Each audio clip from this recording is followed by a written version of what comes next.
പുരുഷവത്കരണം എന്നൊരു സംഭവം യഥാർത്ഥത്തിൽ ഒരു 3/4 നൂറ്റാണ്ടായി നാം അറിയാതെ ഇവിടെ നടന്നുകൊണ്ടിരിക്കുകയാണ്.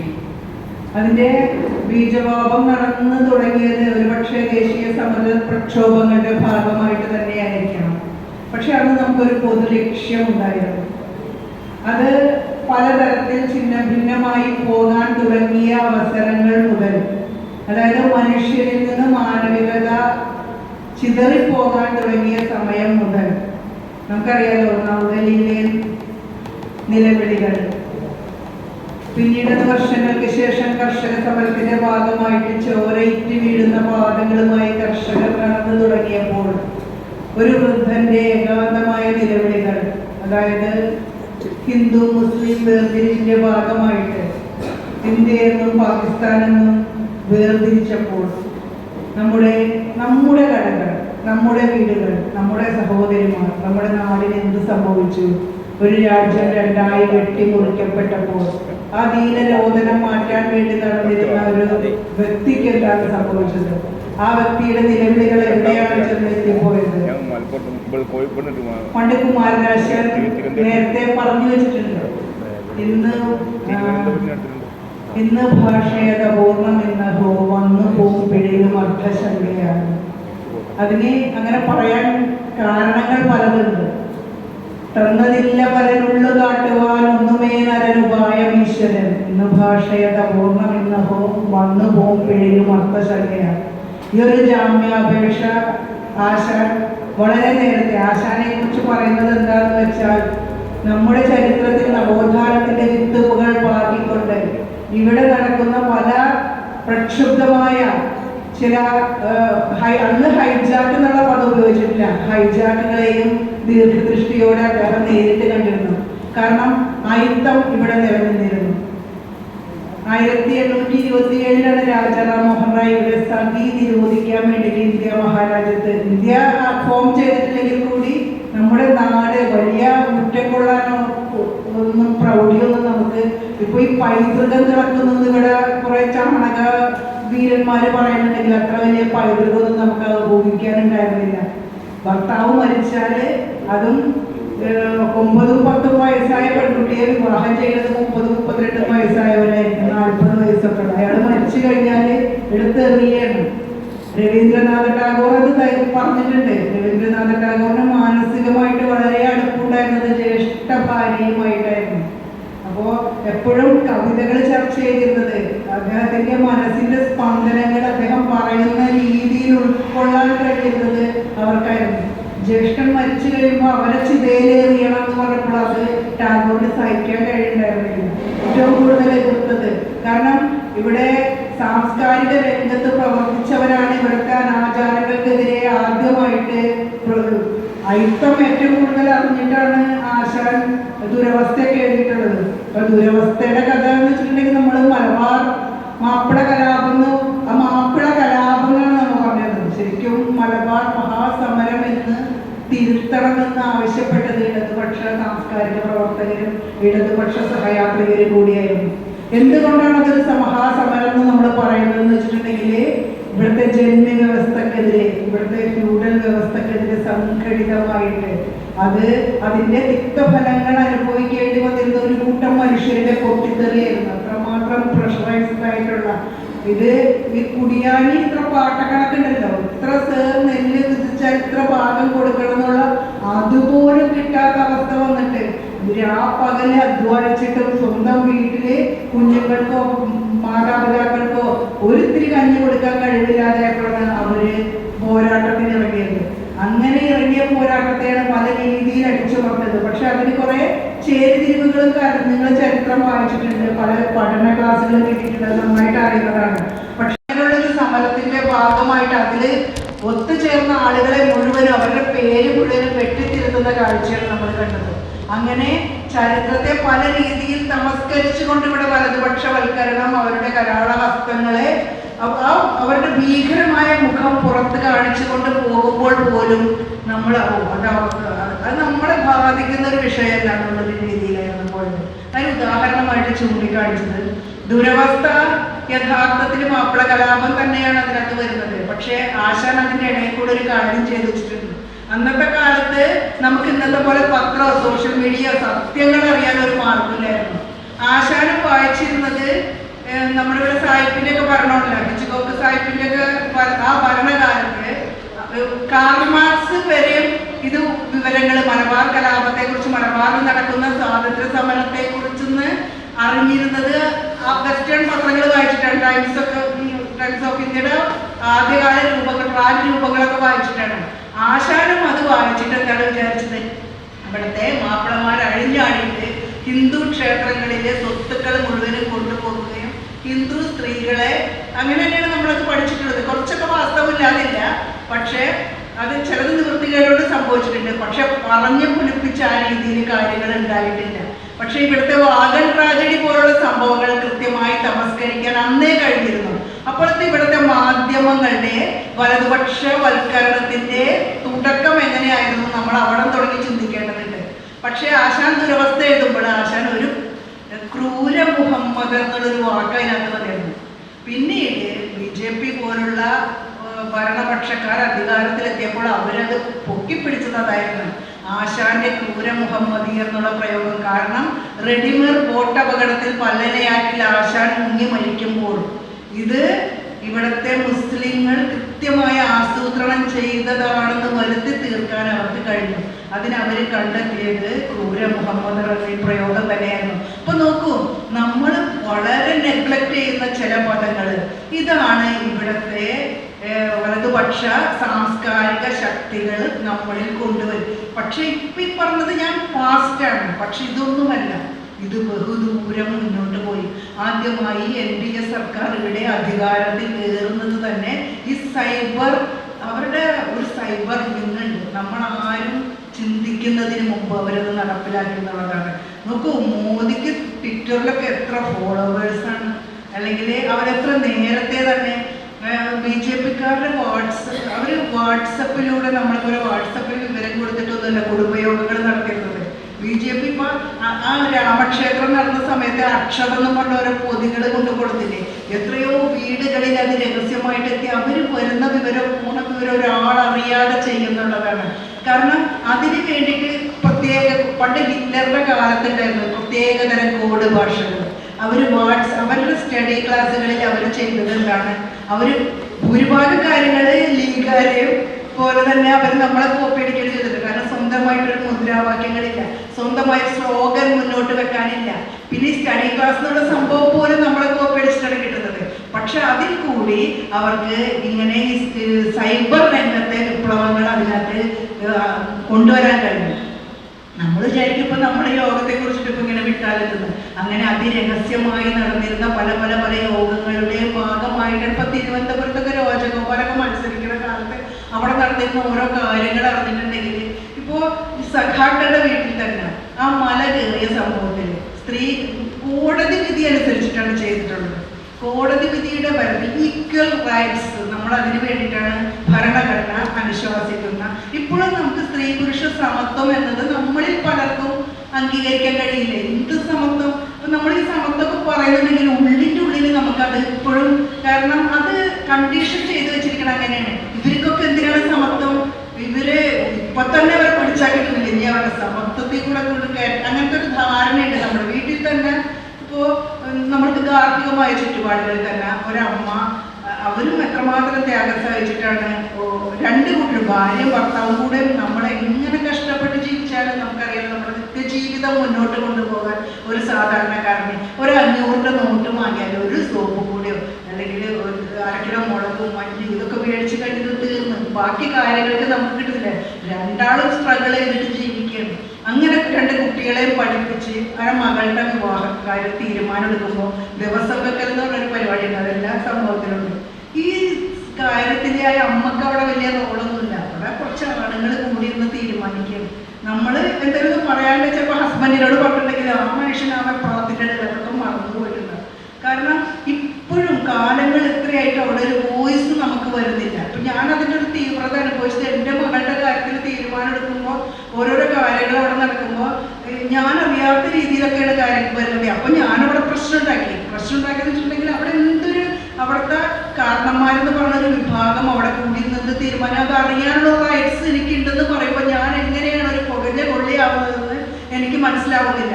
നമ്മൾ എത്രമാത്രം നമ്മൾ പ്രോഗ്രസീവ് ആണെന്ന് വിചാരിക്കുന്ന ഒരു സമൂഹത്തിലും നമ്മളൊരു ഒറ്റപ്പെട്ട അഭിപ്രായം അത് എത്ര റൈറ്റ്സ് ഉള്ളതാണെങ്കിലും പറയുമ്പോൾ നമ്മളൊരു ഇപ്പോൾ കടയുമ്പോഴും കടയുമ്പോഴും ഇങ്ങനെ പൊങ്ങിക്കിടക്കൂലേ, പൊങ്ങിക്കിടക്കിട്ട് മാറ്റി കുപ്പിയിൽ വെക്കും. അങ്ങനെ പൊങ്ങിക്കിടന്ന് കുപ്പിയിലായിക്കൊണ്ടൊരു അവസ്ഥയിൽ എത്തുകയാണ് നമ്മൾ ഇന്നും അതിനെക്കുറിച്ച് പറയുമ്പോൾ.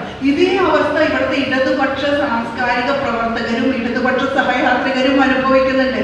ഒരു സമൂഹത്തിൽ ഇപ്പോൾ സ്വർണ്ണക്കള്ളക്കടത്ത് എന്നുള്ള ഒരു സ്വപ്നനെയൊക്കെ ചാനലുകാർ സ്വപ്നിരിക്കണതും നടക്കണതും കാക്കപാറും ഒക്കെ ഇങ്ങനെ കൊടുക്കുമ്പോൾ ഇത് അനുഭവിച്ചിരുന്നത് നമ്മളാണ്. നമ്മളൊരു മീൻകടച്ച നെൽപ്പന്തായി വിജയന്റെ ആൾക്കാരെന്ന് പറഞ്ഞിട്ട്, കാരണം അടിത്തട്ടിൽ പ്രവർത്തിക്കുന്നവരാണ് ഏറ്റവും കൂടുതൽ അവഹേളനങ്ങൾ. കാരണം ഇപ്പൊ നമുക്ക് നമ്മുടെ സൈബർ വിങ് എന്തെങ്കിലും ഒരു ഇഷ്യൂ വന്നിട്ടുണ്ടെങ്കിൽ, ഇപ്പൊ മേയർ ആര്യ രാജേന്ദ്രന്റെ യദുവിന്റെ സംഭവം തന്നെ നോക്കുക.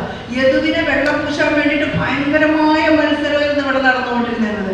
കാരണം ഒരു പാവപ്പെട്ട ദിവസക്കൂലിക്കാരനായ ഒരു ചെക്കൻ്റെ ജോലി ഇല്ലാതാക്കാൻ, ഒരു ഗതിയും പരഗതിയും ഇല്ലാതെ ജീവിച്ചിരുന്ന ആര്യ ഇപ്പൊ മേയർ സ്ഥാനം ചെന്നപ്പോൾ അഹങ്കാരത്തിന്റെ പേക്കൂത്ത് കാണാത്ത അട്ടയെ പിടിച്ച് മെത്തയിൽ കിടത്തിയാണ്. എങ്ങനെയൊക്കെയാണ് ഒരു സ്ത്രീനെ, കാരണം അവർക്ക് റൈറ്റ്സ് ഇല്ല. അവരെ നേരെ നോക്കിയിട്ട് ഒരു അശ്ലീല ആംഗ്യം കാണിച്ചു കഴിഞ്ഞാൽ, അല്ലെങ്കിൽ ഇപ്പോൾ ശൈലജ ടീച്ചറുടെ ഗ്രാനി സെക്സ് ഒക്കെ എന്താണ് മഞ്ജു വാര്യരുടെ ഒന്ന് കാണാമായിരുന്നു എന്ന് പറയുമ്പോൾ അതിന് ആഹ്ലാദത്തോടെ വരവേൽക്കുന്ന ഒരു സമൂഹം നമ്മുടെ വീട്ടിലുള്ളവർക്കാണെങ്കിലും ഒക്കെ പോട്ടെ, ഒരു സമൂഹത്തിൽ നമ്മുടെ കുളിമുറിയിൽ ആരെങ്കിലും ഫോൺ കൊണ്ടെന്ന് വെച്ചിട്ട് നമ്മുടെ മകള്, നമ്മുടെ ഡിഗ്രിക്ക് പഠിക്കുന്ന മകൾക്കടാ ഗതി വരികയാണെങ്കിൽ, നമ്മുടെ ഇനിയിപ്പോൾ പ്രായമൊന്നുമില്ല നമ്മുടെ അമ്മക്കോ നമ്മുടെ ഭാര്യക്കോ നമ്മുടെ പെണ്ണക്കോ ഒക്കെ അടങ്ങി ആ സംഭവം വരികയാണെങ്കിൽ ഈ ആഹ്ലാദം നമുക്കുണ്ടാവുമോ?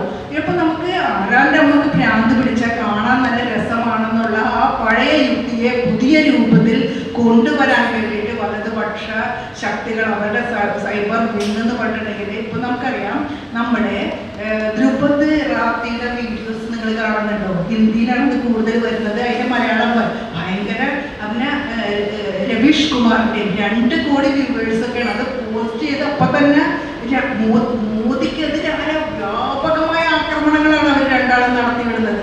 പക്ഷെ അതിനൊരു സ്വീകാര്യത കിട്ടുന്നുണ്ട്. മുമ്പ് ഇതേ രീതിയിൽ കനയ്യകുമാർ നമുക്ക് ഫോക്കസ്ഡായി വന്നതായിരുന്നു. പക്ഷേ കനയ്യകുമാറിനെ പോലെ എത്ര തീക്ഷ്ണമായ വിഷൻസ് ഉള്ള ഒരു ഇടതുപക്ഷ സഹയാത്രികനെ എത്ര വിദഗ്ധമായിട്ട് വലതുപക്ഷ ശക്തികൾ അടർത്തിക്കൊണ്ടുപോയി. നമുക്കതൊരു വലിയ വീഴ്ചയായിരുന്നു. രോഹിത് വെമുലയുടെ ആത്മഹത്യയെ പോലും, കാരണം നമുക്ക് വീണ് കിട്ടിയെന്ന് വെച്ചിട്ടുണ്ടെങ്കിൽ നമുക്ക് ഏതെല്ലാം തരത്തിൽ ഉയർത്തിക്കൊണ്ടുവരാവുന്ന ഒരു സംഭവമായിരുന്നു. ആ ഒരു പ്രചാരണത്തെ പോലും അവരുടെ അമ്മ വരെ നമുക്ക് സൈഡായി നിന്നിട്ട് കൃത്യമായ അജണ്ടയുടെ ഭാഗമായിട്ട് ആ പ്രശ്നത്തെ മണ്ണിട്ട് മൂടാനും അതിനൊരു എൻക്വയറി കമ്മീഷൻ വെക്കുകയും രോഹിത് വെമുല ജാതിയിൽ അവൻ ഉദ്ദേശിച്ച ജാതി ആയിരുന്നില്ല എന്ന് വില്ലേജ് ഓഫീസറെ കൊണ്ട് കൃത്രിമമായ സർട്ടിഫിക്കറ്റ് ഉണ്ടാക്കാനും ആ കേസ് തന്നെ ഇല്ലാതാക്കി കളയാനും അവരെ കൊണ്ട് കഴിഞ്ഞെന്നുള്ളതാണ്. ഇനിയിപ്പോൾ ബൽക്കിസ് ബാനു പ്രശ്നം തന്നെ നമ്മളെടുക്കാം. ഇവിടെ നമ്മളെപ്പോഴും സ്ത്രീപക്ഷത്തെ കുറിച്ച് പറയുന്നുണ്ടെങ്കിൽ ബൽക്കിസ് ബാനു പ്രതികളെ മുഴുവനും വെറുതെ വിട്ട് ലഡു കൊടുത്താണ് ആഘോഷിച്ചിരുന്നത്. ഇതേ സംഭവം മുമ്പുണ്ടായി. ഗാന്ധി വധക്കേസിലെ നാരായൺ ആപ്തെ അടക്കമുള്ള 12 പ്രതികൾ പുറത്ത് വന്ന സമയത്ത് അവിടെ മധുരപലഹാരങ്ങൾ വിതരണം ചെയ്തുകൊണ്ടായിരുന്നു സ്വീകരിച്ചിരുന്നത്. അന്ന് സവർക്കർ ടീമുകൾ ഇത്രയൊന്നും ശക്തിയില്ലാതിരുന്ന, കാരണം അന്നിങ്ങനെ പൊങ്ങി വെള്ളവും വളവും കൊടുത്ത് ഇങ്ങനെ വന്നുകൊണ്ടിരിക്കുന്ന സമയത്താണ് ഗാന്ധിയെ വീണ്ടും വെടിവെക്കുന്ന സംഭവം ഉണ്ടായി. ഇപ്പോൾ നരേന്ദ്രമോദി പ്രസംഗിക്കുക കൂടി ചെയ്തു.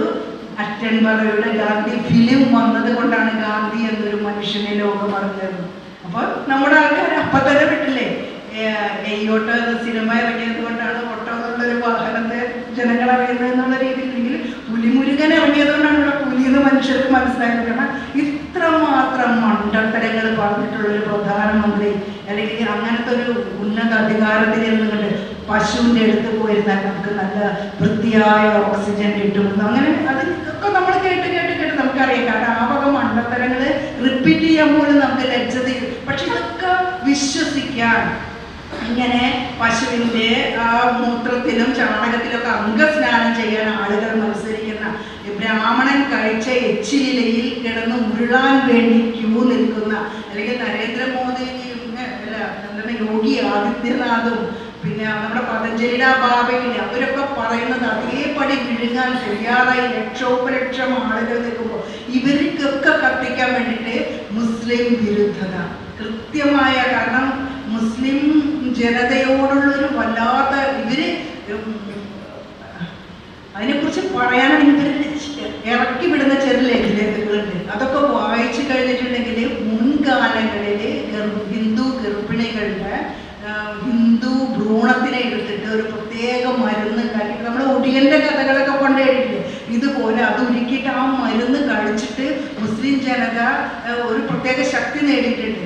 അങ്ങനെയാണ് അവർ ഹിന്ദുക്കളെ, കാരണം ഇപ്പോഴും അന്ധവിശ്വാസം, കാരണം നരബലിയൊക്കെ നമ്മുടെ നാട്ടിൽ നടന്നത് നമുക്കറിയണില്ലേ. ഈ അന്ധവിശ്വാസത്തിൻ്റെ ബലത്തിൽ ഇവരുടെ ക്രിസ്ത്യൻസിനൊക്കെ ഒരു ധ്യാനമുണ്ട്, പോട്ട ധ്യാനം. അതുപോലെ തന്നെ ഏതാണ്ട് അതേ മാതൃകയിൽ അവർ ആലപ്പുഴയിൽ കൃപാസനത്തിൻ്റെ പേര് നടക്കുന്ന, ഈ കൃപാസനത്തിലും കുറേ കവിതകളും കഥകളും അത്ഭുതങ്ങളും സ്തോത്രഗീതികളും ഒക്കെ കൊടുക്കും. ഇതിനൊക്കെ ഇവർ ഉപയോഗിക്കുന്നത് നമ്മുടെ സാംസ്കാരിക മൂലധനത്തിൽ തന്നെയാണ്. നമ്മളിൽ വളരെ പോപ്പുലറായിട്ടുള്ള പാട്ടുകൾ, ആ പാട്ടുകൾ എടുത്തിട്ട് അതിനനുസരിച്ച് വചനസ്തുതികൾ ഇതാക്കും. പിന്നെ അത്ഭുതങ്ങൾ എന്ന് പറഞ്ഞിട്ട് കഥകൾ കേട്ടിട്ടുണ്ടെങ്കിൽ ഒരു കഥ എങ്ങനെയാണോ, നമ്മുടെ ആൻഡ്രൻ ചെക്കോവ് എന്ന് പറഞ്ഞ റഷ്യൻ എഴുത്തുകാരനുണ്ട്. ശരിക്കും നമ്മുടെ പാർട്ടി പ്രവർത്തനത്തിൽ റഷ്യൻ സാഹിത്യത്തെ മലയാളികളിലേക്ക് എത്തിക്കാൻ ഒരു കാലത്ത് നമ്മൾ കവിതകളിലൂടെ വെമ്പോർസ്കി എന്ന് പറഞ്ഞ സ്ത്രീയുടെ കവിതകൾ, നമ്മുടെ കേരള മയക്കോസ്കി എന്ന് അറിയപ്പെട്ടത് കെടാമംഗലം പപ്പക്കുട്ടിയാണ്, തിരുനെല്ലൂർ കരുണാകരൻ്റെ ഒക്കെ കാലത്ത് എഴുതിയിട്ടുള്ളത്. അപ്പോൾ മയക്കോസ്കിയുടെയും വിംബോർസ്കിയുടെയും ആൻഡ്രൻ ചെക്കോവിൻ്റെയും അവരുടെയൊക്കെ സാഹിത്യകൃതികൾ എടുത്തിട്ടാണ് ജനങ്ങളിലേക്ക്. കാരണം നമ്മളിപ്പോൾ അമ്മ വായിച്ചിട്ടുണ്ടല്ലോ എല്ലാവരും, മാക്സിം ഗോർക്കിയുടെ അമ്മ എന്നുള്ള നോവല് എനിക്ക് തോന്നുന്നു ഒരു 50 വയസ്സൊക്കെ ആയിട്ടുള്ള ആളുകൾ, അതിന് ശേഷമുള്ള തലമുറക്ക് ചിലപ്പോൾ അതൊന്നും കഴിഞ്ഞിട്ടുണ്ടാവില്ല. അതിൽ മകൻ അറസ്റ്റിലാവുമ്പോൾ പിന്നീട് ആ ഫാക്ടറിയിലേക്ക് ആ ലഘുലേഖയുടെ വിതരണം അമ്മയാണ് ഏറ്റെടുക്കുന്നത്. അവിടെ അമ്മ ചെയ്യുന്ന ഒരു രാഷ്ട്രീയ സാംസ്കാരിക ദൗത്യമുണ്ട്, നിശബ്ദമായിട്ടാണ് അത് നീങ്ങുന്നത്, ആ ഫാക്ടറി ഓറിയന്റഡ് ആയിട്ട്. പിന്നെ ഇവന്റെ കാമുകി സാക്ഷി അവിടെ പ്രത്യക്ഷപ്പെടുന്നുണ്ട്. പിന്നീട് ഈ കാര്യങ്ങൾ ഇവൻ ഉദ്ദേശിച്ചു വെച്ച ഈ ദൗത്യം മുഴുവനും പൂർണ്ണമാക്കുന്നത് സാക്ഷിയും അമ്മയും കൂടിയാണ്. അത് മദർ എന്നുള്ള മാക്സിം ഗോർക്കിയുടെ അമ്മ എന്നുള്ള രീതിയിൽ നമ്മുടെ ലൈബ്രറികളിലൊക്കെ പ്രവർത്തനം ചെയ്തിട്ടുണ്ട്. അതിൻ്റെ ആ മിഡിൽ പാസേജ് എത്തുമ്പോൾ നമ്മളൊക്കെ ഒരു ഹൃദയം വിങ്ങിയിട്ടായിരിക്കും അത് വായിച്ചിട്ടുണ്ടാവുക. ഇനിയിപ്പോൾ അതല്ലെങ്കിൽ തന്നെ ഒരു കാലത്ത് നമ്മുടെ സാംസ്കാരിക എല്ലാ വായനശാലകളിലും ഉണ്ടായിരുന്ന ഒരു പുസ്തകമാണ് ഝൂട്ടാ സച്ച്, യശ്പാൽ എന്ന് കേട്ടിട്ടുണ്ടാവും അല്ലേ, നിറം പിടിപ്പിച്ച നുണകൾ എന്ന് പറഞ്ഞിട്ട്. അപ്പൊ യശ്പാല് മുമ്പേ പറഞ്ഞു വെച്ചിട്ടുള്ള കാര്യങ്ങളാണ് ഇപ്പൊ സത്യമായിക്കൊണ്ടിരിക്കുന്നത്. ആ ഝൂട്ടാ സച്ച് എന്നുള്ള പേര് പോലും എത്ര കൃത്യമായിട്ടാണ്. അപ്പോൾ നമ്മൾ കവി പറഞ്ഞിട്ട് ദീർഘദർശനം ചെയ്യുന്നവരെ കുഞ്ഞുങ്ങളാണ്, പക്ഷെ നമ്മുടെ എഴുത്തുകാരും എല്ലാവരും അത്തരം ദീർഘവീക്ഷണമുള്ളവരാണ്. അപ്പം അതുകൊണ്ട് അവരുദ്ദേശിച്ച തലത്തിലേക്കാണ് ഇപ്പോൾ കാര്യങ്ങൾ പോയിക്കൊണ്ടിരിക്കുന്നത്. പ്രഡിക്ഷൻസ് വല്ലാത്തതാണ്. നമുക്ക് സ്റ്റഡി ക്ലാസ് ഒക്കെ കിട്ടുമ്പോൾ എങ്ങനെയാണ് കാർൽ മാർക്സ് മൂലധനത്തെ കുറിച്ച് പറഞ്ഞത്, എൻഗൽസ് സ്ത്രീയെ കുറിച്ചിട്ട് പറഞ്ഞത്, ഇപ്പോൾ സ്വകാര്യ സ്വത്ത് കുടുംബം അതിനെയൊക്കെ കുറിച്ചിട്ടുള്ള പറഞ്ഞിട്ട് ചില കോട്ടിങ്സ്, പിന്നെ EMS അതിന് ബദലായിട്ട് നടത്തിയിട്ടുള്ളത്. ഇതൊക്കെയാണ് നമ്മൾക്ക് ആകെ വായിച്ചിട്ടുണ്ടാവുന്ന ഒരു സാംസ്കാരിക മൂലധനം. പക്ഷെ നമ്മൾ എന്ത് ചിന്തിക്കണം, എവിടെ എങ്ങനെ പോകണം എന്ന രീതിയിൽ കാര്യങ്ങൾ മാറി വന്നിരിക്കുന്നു. ഇപ്പൊ ക്ലൗഡ് മാപ്പിങ്ങിന്റെ കാലം കൂടിയാണ്. കാരണം നമ്മുടെ പ്രോഗ്രാമുകൾ നിശ്ചയിക്കുന്നത് ഓരോ അൽഗോരിതങ്ങളാണ്.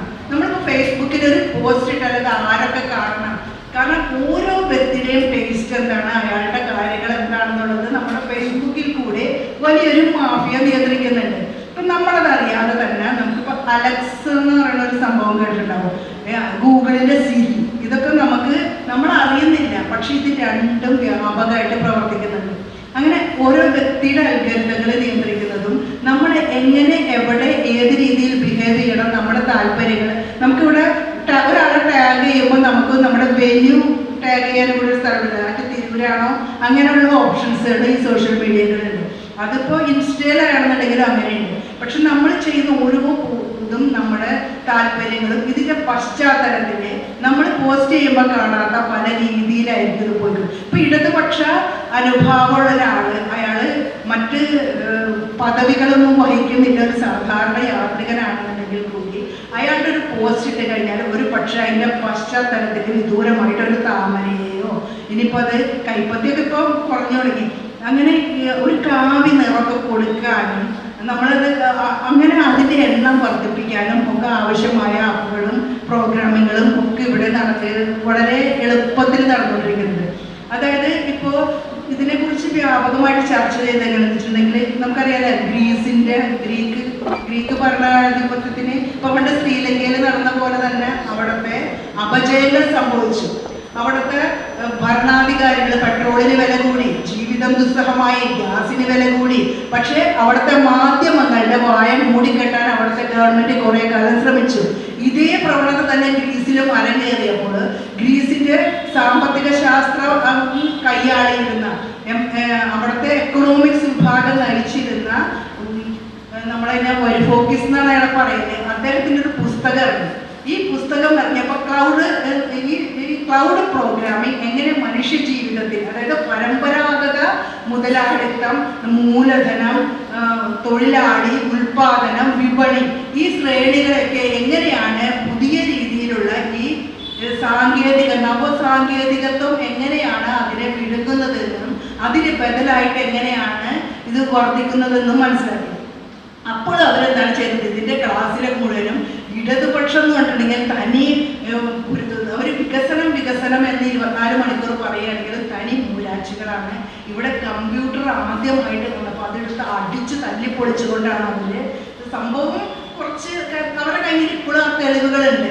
അപ്പോൾ ഏതൊരു പുരോഗമനപരമായ ആശയങ്ങൾക്ക് സ്വീകരിക്കുമെന്ന് അവർ വീമ്പ് പറയുന്നതല്ലാതെ ഇതൊന്നും ഉൾക്കൊള്ളാൻ തയ്യാറില്ലാത്തൊരു വിഭാഗമാണ്. അതുകൊണ്ടാണ് ഇപ്പോൾ ത്രിപുരയിൽ പോയി, ബംഗാളിൽ പോയി, ഇവിടെ മാത്രം നിൽക്കുന്നത്. ഇവിടെയും അവശേഷിക്കുന്നൊരിതാണ് അവർ ഊർദ്ധം വലിച്ചുകൊണ്ടിരിക്കുകയാണെന്നുള്ളൊരു ധാരണ മറ്റ് പുറത്തേക്ക് വ്യാപിപ്പിക്കാൻ. അതിന് ഒരു ഉദാഹരണം ഞാൻ പറഞ്ഞില്ല.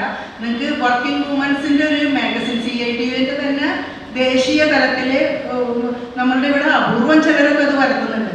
അപ്പോൾ അതിൽ നീലിമ മൈത്ര, അവർ ബംഗാളിയ ഒരു CITU, അവരുടെ ഹസ്ബൻഡിൻ്റെ പേര് ഞാൻ മറന്നു, CITUവിൻ്റെ ഒരു ഉയർന്ന നേതാവായിരുന്നു. ഈ സ്ത്രീ ചെയ്തത് എന്താണെന്ന് വെച്ചിട്ടുണ്ടെങ്കിൽ ഇവർ അംഗൻവാടി ടീച്ചേഴ്സിനെ, ഇപ്പോഴത്തെ അംഗൻവാടി ടീച്ചേഴ്സിനെ ഹെൽപ്പേഴ്സിനും ഒരു സംഘടന ഉണ്ടായില്ല. ഇപ്പോഴല്ലാട്ട് അത് ഞാൻ പറയുന്നത് ഒരു 30-40 വർഷം മുമ്പ്. പക്ഷേ അന്നത്തെ അംഗൻവാടി ടീച്ചർ, നമ്മുടെ കേരളത്തിലെ അംഗൻവാടിയുടെ സാഹചര്യം വെച്ചിട്ട് നമുക്ക് അവിടെ ഒന്നും വിലയിരുത്തിക്കൂടാ. അവിടെയൊക്കെ ഒരു ഒറ്റ മുറി, ചിലപ്പോൾ അധികം ചാണകം മെഴുകിയ സംഭവമൊക്കെ ആയിരിക്കും. അവിടെ എന്തെങ്കിലും ഒരു ഭക്ഷണം ഉണ്ടാക്കി കൊടുത്ത് പോകണമായിരിക്കും. വളരെ കുറഞ്ഞ ഓണേറിയത്തിൽ പ്രവർത്തിക്കുന്നതാണ്. പക്ഷെ ഈ സ്ത്രീ അവർ സംഘടിപ്പിക്കുക എന്ന് പറഞ്ഞാൽ വലിയ പാടാണ്. നീലിമ മൈത്ര ഓരോ അംഗനവാടി കേന്ദ്രീകരിച്ച് പോകുമ്പോൾ അവിടെ കൗമാരപ്രായക്കാർക്ക് ഇങ്ങനെ ക്ലാസ് കൊടുക്കണം, ഗർഭിണികൾക്ക് ക്ലാസ് കൊടുക്കണം. അങ്ങനെ മാസത്തിലൊരിക്കൽ ഇവരെ ഒത്തുചേരുന്ന ദിവസം ഓരോ അംഗനവാടികളിലും വ്യത്യസ്തമാണ്. ഇവർ ആ ഡേറ്റ് മുഴുവനും നടന്ന് ശേഖരിച്ചിട്ട് ഈ സ്ത്രീകൾ അവിടെ ഒത്തുകൂടുന്ന സമയത്ത് കൊണ്ട് ഇടതുപക്ഷം ഇവിടെ നടത്തിയിട്ടുള്ള സാംസ്കാരിക മുന്നേറ്റത്തെക്കുറിച്ച് കൃത്യമായ ക്ലാസ്സുകൾ ഒരു നിശബ്ദ പ്രവർത്തനം പോലെ നടത്തിക്കൊണ്ടുപോകുന്നു. ഇത് ആരും അറിയാതെ വെച്ചിട്ടുണ്ടെങ്കിൽ അങ്ങനെയാണ് നമ്മുടെ ജനാധിപത്യ മഹിളാ അസോസിയേഷന് അവിടെയൊക്കെ കേരളത്തിൽ എന്ന് പറഞ്ഞാൽ കുറച്ചും കൂടെ നമ്മൾ വിദ്യാഭ്യാസപരമായും ആരോഗ്യപരമായും സംഘടനാ ബോധ്യങ്ങളുടെ ഭാഗമായിട്ട് നമുക്ക് നേരത്തെ ഒരു അടിത്തറ ഉണ്ടായിരുന്നെങ്കിൽ, എളുപ്പമായിരുന്നെങ്കിൽ നമ്മുടെ ഉത്തരേന്ത്യൻ സംസ്ഥാനങ്ങളിലൊന്നും ഇതൊക്കെ വളരെ അപ്രാപ്യമായ ഒരു കാര്യമായിരുന്നു. നീലിമ മൈത്ര കഴിഞ്ഞ 2 മാസമായിട്ടുള്ള ഒരു നിര്യാതയായി. ഇവിടുത്തെ മുഖ്യധാര പത്രമാധ്യമങ്ങൾ, ദേശാഭിമാനി ന്യൂസ് വന്നതെന്നല്ലാതെ ഇവിടുത്തെ പ്രധാനപ്പെട്ട ചാനലുകളൊന്നും അത് റിപ്പോർട്ട് ചെയ്തില്ല. എത്ര വലിയൊരു പ്രവർത്തനം നടത്തിയ ഒരു സ്ത്രീയായപ്പോൾ നമുക്ക് വൃന്ദ ടാരറ്റിൻ്റെ റീത്തയുടെ പാഠങ്ങൾ എന്ന് പറഞ്ഞൊരു പുസ്തകം ഇറങ്ങിയിരുന്നു. ആരെങ്കിലും ശ്രദ്ധിച്ചിരുന്നോ?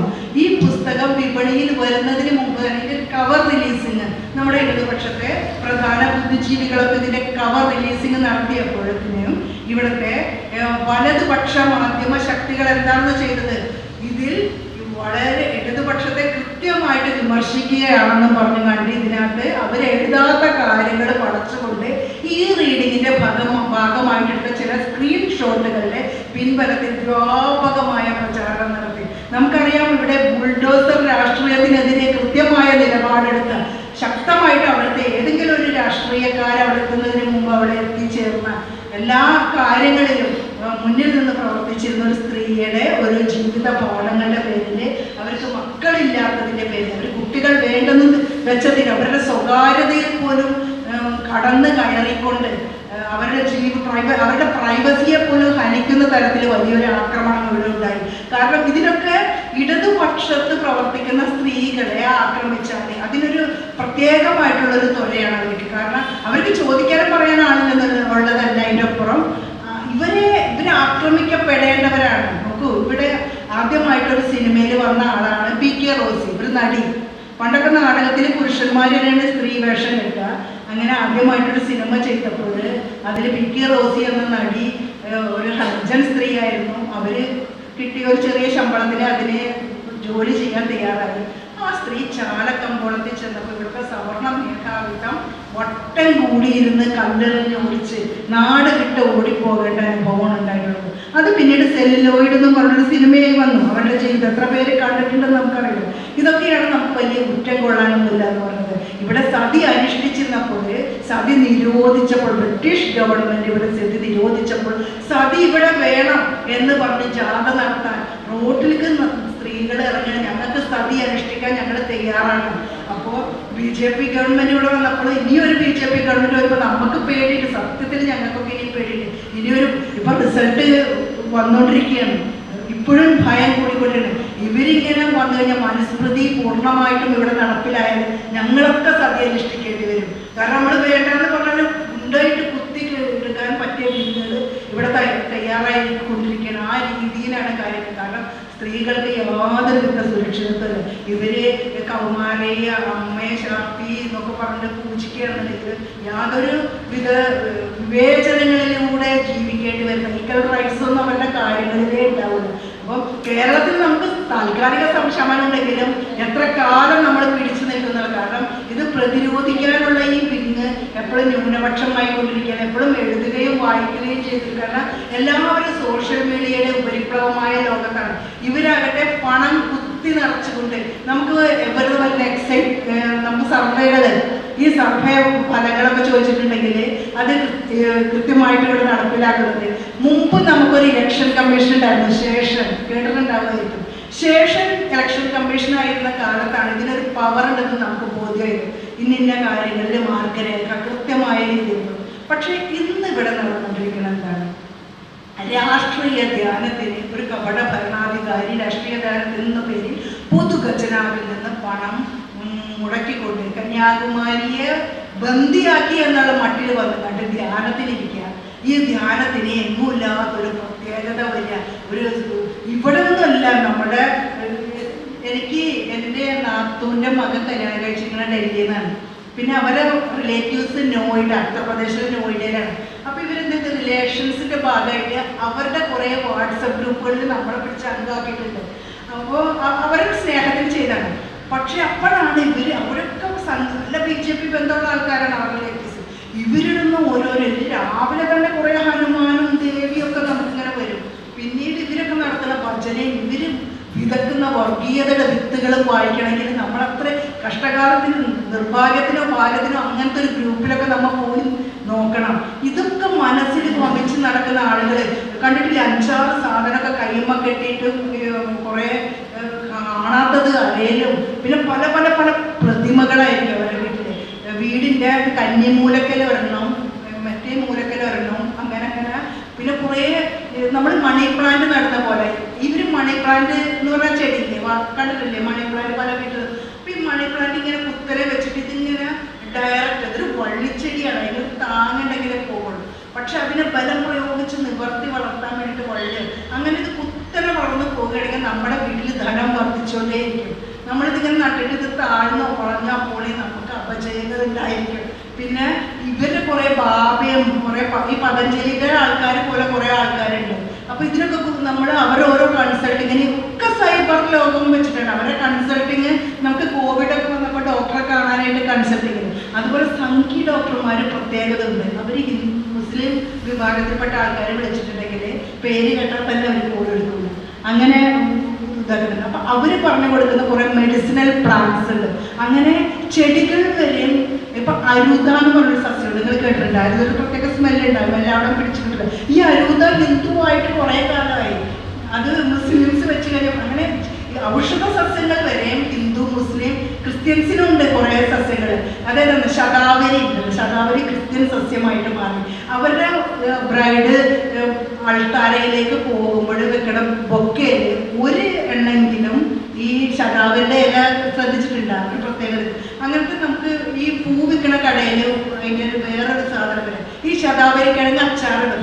ഈ അച്ചാറിട്ട് കഴിഞ്ഞാൽ അതുപോലെ ഇളങ്ങ് എന്ന് പറഞ്ഞൊരു മരമുണ്ട്, അതിൻ്റെ തൊലി ക്രിസ്ത്യൻസ് കച്ചമ്പർ ഉണ്ടാക്കണത്. അതുകൊണ്ട് ഇളങ്ങ് കംപ്ലീറ്റ് അവരുടേതായി മാറി. കറുവപ്പട്ട മുസ്ലിംസിന് കൊടുത്തു. അങ്ങനെ അങ്ങനെ അങ്ങനെ പല പല ചെടികൾ വരെയും എല്ലാ രീതിയിലും.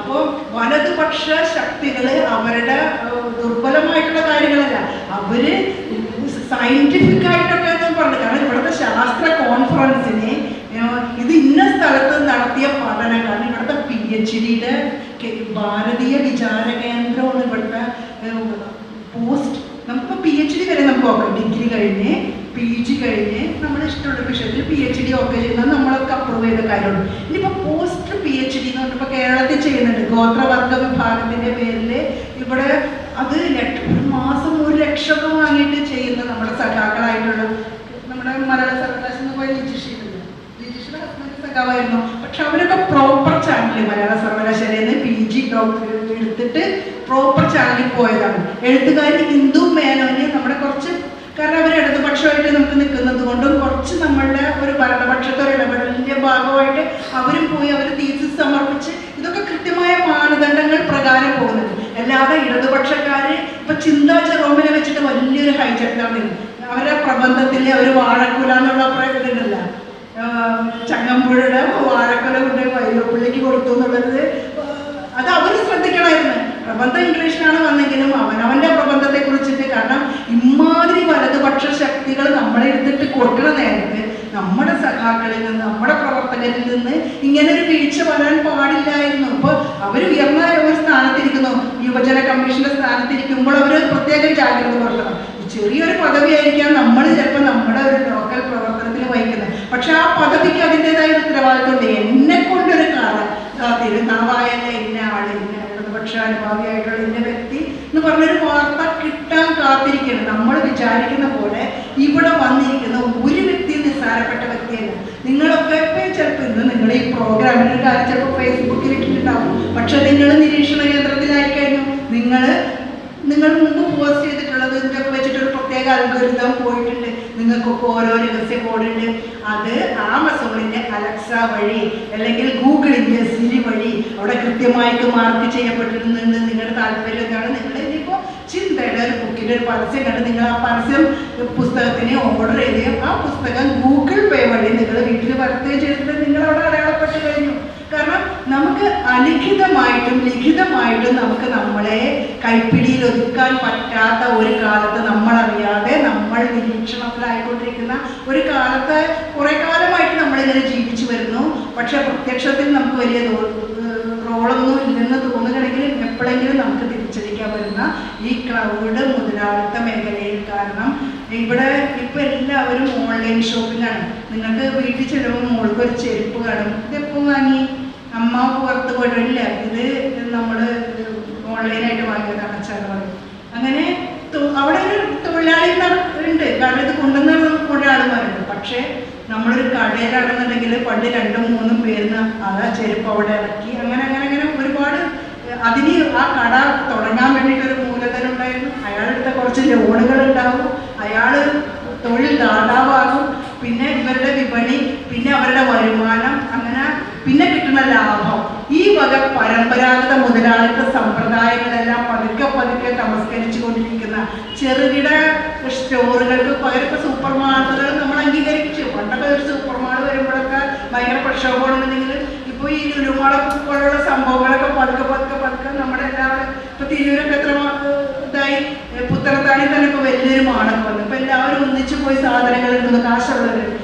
നമ്മളെപ്പോലുള്ള അന്നത്തെ അധ്വാനിച്ചിട്ട് ജീവിക്കുന്നവർ ചെറിയ പെട്ടിക്കടയിലൊക്കെ പോയിട്ട് പഴയ നമ്മുടെ വാസുവേട്ടനല്ലേ, നമ്മുടെ ബിരിയാണിക്കല്ലേ, അവിടെ നിന്ന് ഇപ്പോൾ സാധനം മേടിക്കാനല്ലേ, അങ്ങനെയല്ല. അങ്ങനെ നമ്മുടെ ഒരു പരമ്പരാഗത ബന്ധത്തിൻ്റെ പേരിൽ ഇപ്പൊക്കെ കുറച്ചങ്ങനെ നിൽക്കുന്നുണ്ട്. എത്ര കാലം നമുക്ക് പറയാൻ ഇനിയിപ്പോൾ ഒരു മനുഷ്യൻ്റെ ബിഹേവിയറൽ ചേഞ്ചസ്, നമ്മൾ എങ്ങനെ ബിഹേവ് ചെയ്യണം, എന്തായിരിക്കണം നമ്മുടെ കാര്യം തീരുമാനിക്കാനായിട്ട് പുതിയ രീതി വന്നു കഴിഞ്ഞു. ഇപ്പം എ ഐ എന്നെല്ലാവരും പറയണില്ല, ആർട്ടിഫിഷ്യൽ ഇൻ്റലിജൻസ്.